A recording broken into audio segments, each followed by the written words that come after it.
సాధనలో కావచ్చు లేదా సాధారణ జీవితంలో కావచ్చు, ఎప్పుడైనా సరే కానీ పరన్న జీవికి కర్మ వీడదు. మనకు శాస్త్రంలో కూడా ఉంది అన్నమాట. పరన్నం అంటే ఇతరులపైన ఆధారపడి ద్రవ్యం కానీ ధనం కానీ భోజనం కానీ ఏది కూడా తీసుకోకుండా కనీసంలో మీరు 2 సంవత్సరాలు సొంతంగా స్వశక్తి అంటే సొంతంగా సంపాదించుకొని భుక్తిముక్తులు మీరు తీసుకుంటే మీకు ఎలాంటి ఇబ్బందులు లేకుండా పూర్వజన్మ కర్మలు పూర్వజన్మ జ్ఞానం కూడా వస్తుంది.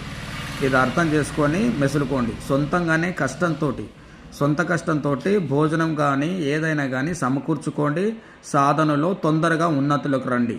మీరు తీసుకునే ప్రతి ఒక్క రూపాయి కూడా వాళ్ళ కర్మ అనేది మీరు అనుభవిస్తారు. ఆ కర్మ వల్ల మీకు మంత్ర సాధనలో ఇబ్బందులు లేదా ఆటంకాలు రావచ్చు. ఆ ధనం వల్ల కర్మ పెరుగుతుంది కనుక